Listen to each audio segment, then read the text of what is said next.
Hi friends, જય Jinendra. Welcome to tasty treat food. હું છું નિકિતા. આજે આપ સૌ માટે લાવી છું જૈન રેસીપીનો ખજાનો.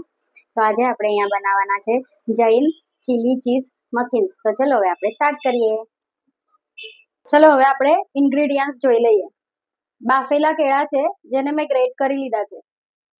બ્રેડ ક્રમ્સ છે, મીઠું છે, કોર્નફ્લોર છે, કેપ્સિકમ છે, મરી પાવડર છે, ચીલી ફ્લેક્સ છે, બાફેલા સ્વીટ કોર્ન છે, મરચા છે જેને મેં ક્રશ કરી લીધા છે અચકચરા, તેલ છે, ચીઝ છે, ટોમેટો કેચઅપ છે.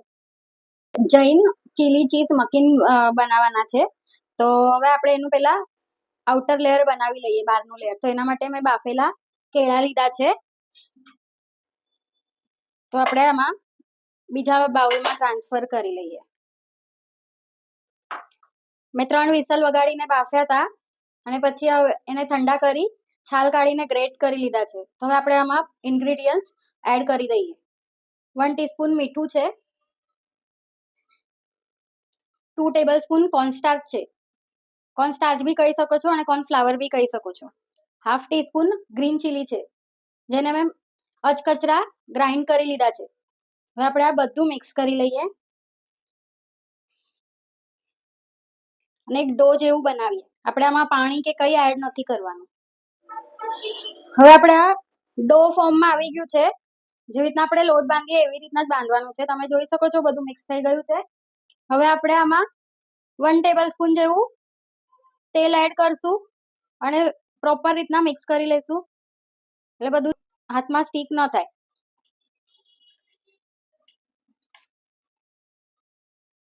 તમે જોઈ શકો છો એકદમ સોફ્ટ ડો રેડી છે.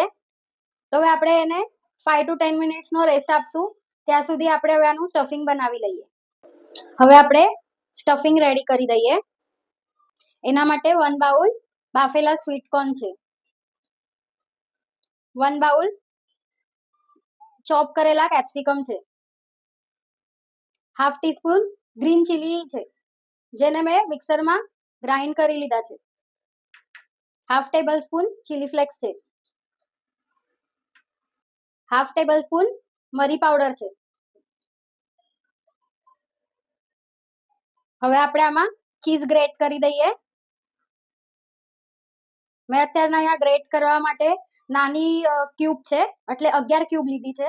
નહીં તો તમે 200 ગ્રામનો બ્લોક બી લઈ શકો છો અને ચીઝ તમારા ટેસ્ટના હિસાબે વધારે ઓછું બી એડ કરી શકો છો. હવે ચીઝ બી ગ્રેટ થઈ ગયું છે.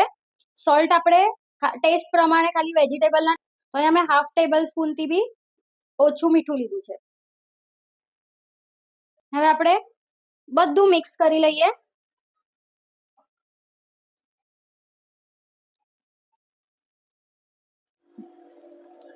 હવે આપણું સ્ટફિંગ મિક્સ થઈ ગયા પછી રેડી છે. અને આમાં મેં જે ઇન્ગ્રેડિયન્ટ્સ યુઝ કર્યા છે, અગર તમને તમારા ટેસ્ટના હિસાબે વધારે ઓછા કરવા હોય તો તમે કરી શકો છો. તો હવે આપણે કોર્નફ્લોરની સ્લરી બનાવી લઈએ. હવે મેં અહીંયા એક બાઉલ લીધું છે, એના અંદર હવે આપણે કોર્નફ્લોર એડ કરી દઈએ સ્લરી કરવા. 3 ટેબલસ્પૂન લીધો છે કોર્નફ્લોર. હવે આપણે થોડું પાણી એડ કરશું, હાફ ગ્લાસ જેવું. બધું મિક્સ કરી લઈશું. સ્લરી આપણે બહુ જાડી નથી કરવાની, થોડી પતલી જ રાખવાની છે. તમે જોઈ શકો છો મિક્સ થઈ ગઈ છે. બહુ જાડી બી નથી અને બહુ પતલી બી નથી. હવે આપણે એમાં ટેસ્ટ પ્રમાણે થોડું સોલ્ટ એડ કરશું અને પિંચ જેટલું મરી પાવડર એડ કરશું અને બધું મિક્સ કરી લઈશું.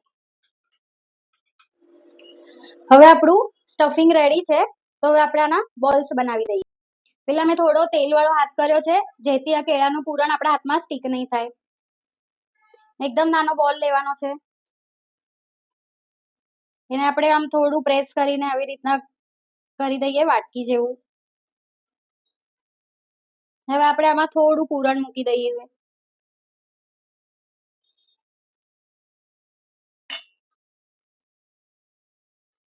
આપણે આને થોડું પ્રેસ કરતા જશું ને અહીંયાથી બંધ કરતા જશું.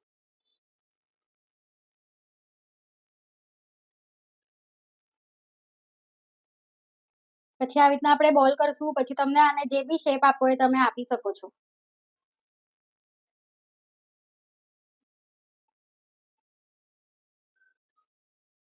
તમે જોઈ શકો છો મેં ઓવલ શેપ આપ્યો છે. તો હવે આપણે આવી રીતના બીજા બધા જ બોલ બનાવીને રેડી કરી દઈએ.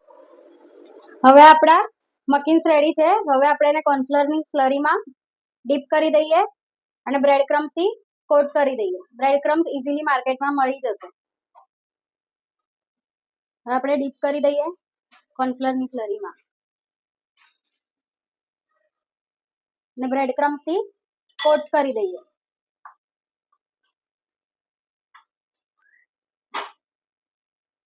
પ્રોપર કોટ થઈ ગયું છે.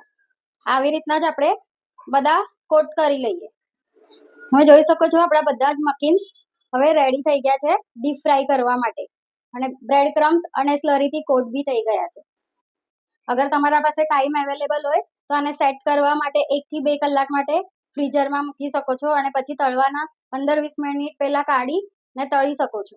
અત્યારના મારા પાસે ટાઈમ અવેલેબલ નથી એટલે મેં તરત જ કરીને બતાવ્યું છે.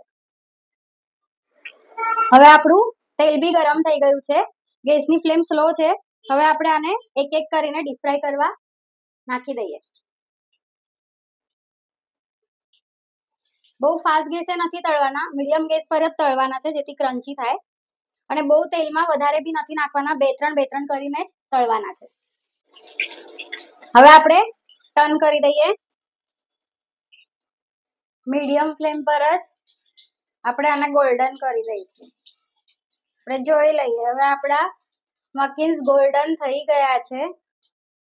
તો હવે આપણે આને એક પ્લેટમાં કાઢી લઈએ. હવે આપણે મકિન્સ રેડી છે તો સર્વિંગ પ્લેટમાં સર્વ કરી દઈએ.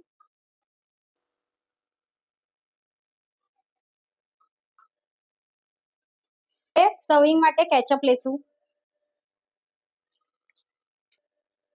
તો આપણું રેડી છે જૈન ચીલી ચીઝ મકિન્સ એન્ડ એન્જોય. મારી ચેનલને લાઈક, સબસ્ક્રાઇબ, શેર કરજો. Thank you.